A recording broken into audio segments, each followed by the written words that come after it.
Is Elon Musk gonna buy MSNBC? If you buy MSNBC, I would like Rachel Maddow's job. I will wear the same outfit and glasses, and I will tell the same lies. Straight from Joe Rogan, Elon Musk says deal. What if the world's richest man and tech mogul Elon Musk decided to buy MSNBC? Sounds like a wild headline, right? But trust me, this isn't some internet joke. It's a real possibility. And Democrats are absolutely stunned. And if that wasn't enough to shake up the media landscape, Brian Williams has gone viral with a scorching critique of his own party that's left many Democrats speechless. Oh, and let's not forget Matt Gaetz's shocking announcement about leaving Congress, Gavin Newsom's cringeworthy "I care about everyone" speech, and how all of this ties together in a massive political and media realignment. Buckle up, because we're diving deep into these explosive stories. You don't want to miss this. Let's kick things off with the story that's lighting up social media. Elon Musk, the man who bought Twitter on a whim and turned it into X, is now eyeing MSNBC. In the latest news of what will Elon Musk do next? Well, it looks like he's interested in buying MSNBC. This all started when Donald Trump Jr. posted a tongue-in-cheek comment about Comcast potentially putting MSNBC up for sale due to its plummeting ratings. And then came the bombshell. Elon Musk replied with, "How much does it cost?" Now, if you're thinking this is just a joke, think again. This initially came from what it looks like Donald Trump Jr., who says, "I have the greatest idea," showing an article that shows a for sale sign for MSNBC.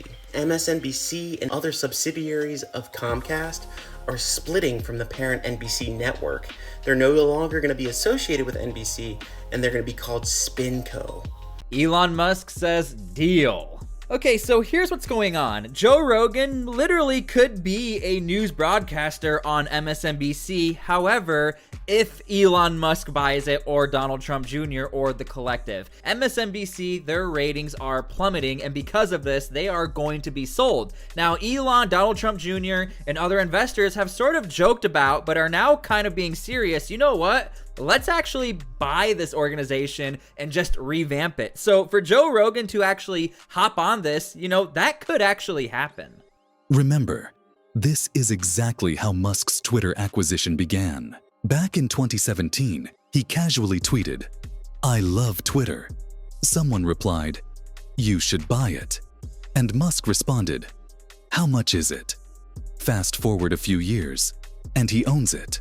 Could we be witnessing the birth of Musk's next big media takeover? Imagine MSNBC under Musk's leadership. Open dialogue, fewer corporate narratives, and a completely revamped media platform.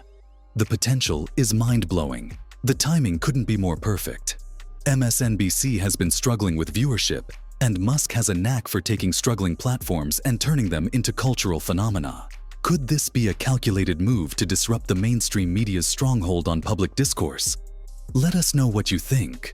Does Musk have what it takes to turn MSNBC into something truly groundbreaking? Or is this just another billionaire flexing his wallet? Elon Musk is the man to do it. He's the world's richest man, and he already has a good reputation in purchasing large media platforms. I think you know where I'm going with this. He wants to buy SpinCo and turn it into a platform for... Moving on to another bombshell. Matt Gaetz has officially announced that he's stepping away from Congress. And no, it's not just for a vacation or a short break. He's out for good.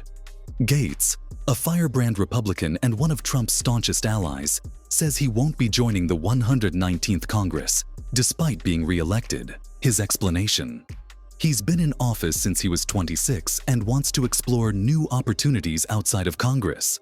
But come on, does anyone really buy that? Gaetz has been at the center of multiple controversies, and many are speculating that behind-the-scenes political pressure might have forced his hand. Some believe this is a classic case of the swamp striking back, possibly as retribution for his role in ousting Kevin McCarthy as Speaker. Others think he might be gearing up for a career in media, following in the footsteps of other high-profile conservatives like Tucker Carlson. Okay, so getting back to Matt Gaetz, this story just keeps unraveling and getting weirder and weirder and weirder, but he doesn't seem fazed by it. Most of the Republicans don't seem fazed by it. Trump certainly didn't seem fazed by it. It was this guy, though. It was Matt Gaetz. He dropped out. I don't want to cause distraction. Sounds like a bunch of BS. Was there some truth in the ethics committee finding out all about all these allegations? Perhaps. Whatever the case, Gaetz's departure is raising eyebrows across the political spectrum.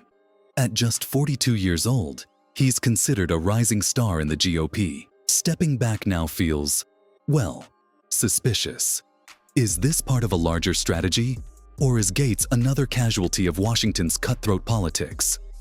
I have to ask, what is next for Matt Gaetz? Yeah, I'm still going to be in the fight, but it's going to be from a new perch.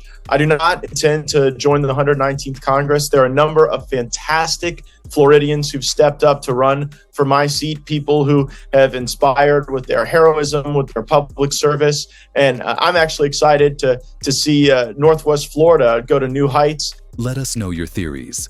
This story is far from over. Now, let's shift gears to Brian Williams, who has gone absolutely viral for delivering a scathing critique of the Democratic Party. Appearing on Seth Meyers' show, Williams didn't hold back, calling for a complete overhaul of the party's leadership and strategy. His key point? The Democrats have lost touch with working-class Americans. Williams highlighted the glaring disconnect between the party's elite rhetoric and the struggles of everyday Americans. He slammed their obsession with tooting economic metrics like the stock market, while families are grappling with inflation, skyrocketing grocery bills, and housing crises. His harshest criticism: the Biden administration's handling of the border, which he called insulting to working-class Americans who feel neglected by their own government. Williams' words are resonating with many disillusioned Democrats who feel their party has abandoned its core values. But will anyone in the DNC actually listen? Or will this be just another ignored wake-up call? It is tough love time for the Democratic Party. I think it needs to be stripped down and rebuilt. I think that means a change in leadership. I want to know who thought it was a good idea that Joe Biden stand for another 4 years at 80 years of age and 37% popularity. So then that saddled the party with a British-like short campaign season for them. I think it's insulting when members of the working class, which the Democratic Party has lost entirely in our lifetimes, to insist the economy is doing great. A 12-pack of Bounty is $40. Rich folks don't feel that. Poor folks already switched to... As the party drifts further into elitist territory, this might be the kind of tough love the Democrats need. But whether they'll take it to heart is another story. And then there's Gavin Newsom, the California governor who just can't seem to read the room. In a recent speech, Newsom declared that he cares about all voters, including Trump supporters and conservative pundits like Tucker Carlson and Ben Shapiro. Sounds noble, right? But coming from the man who's overseen record-breaking homelessness, a mass exodus of California residents, and a $31 billion deficit, it's hard to take him seriously. Critics are calling this speech a poorly disguised attempt to position himself as a 2028 presidential contender. Newsom's claims of being a unifier are laughable when you consider the state of California under his leadership. Gas prices are through the roof, businesses are fleeing, and public safety is in shambles. If Newsom genuinely cared about all people, maybe he'd start by fixing his own state before eyeing higher office. He has the nerve to say this. Listen to this. I'm not looking. It's not about voters. It's not about voters. I care about people. I don't care who you voted for. I care about people. I care about Trump supporters. I care about RFK Jr. supporters. I care about Tucker Carlson supporters. I care about Charlie Kirk supporters. I care about Ben Shapiro supporters. I care about all people.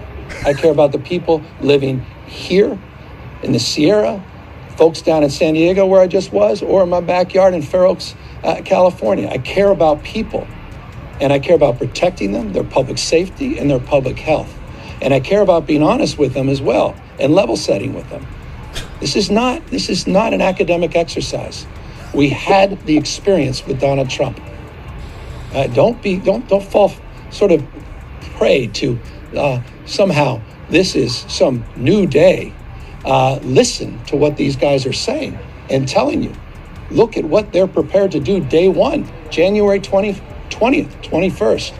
Get prepared, and no impact will be greater than the impact in this region. And there may be a lot more Trump supporters here, but that doesn't matter. I'm going to still have their backs because they need us to have their back, not turn their back on. I can't help it. I just can't help it. He cares about the people, you walking haircut that passes for a man. Who is buying this snake oil salesman's BS? What do you think? Does Newsom have a shot at the presidency, or is this just more political theater? So, what do we make of all this? From Elon Musk's potential MSNBC takeover to Matt Gaetz's surprising exit, Brian Williams' wake-up call for the Democrats, and Gavin Newsom's tone-deaf rhetoric, it's clear we're in a moment of massive political and media shifts. The question is, who will rise? Who will fall? And how will it all impact the rest of us?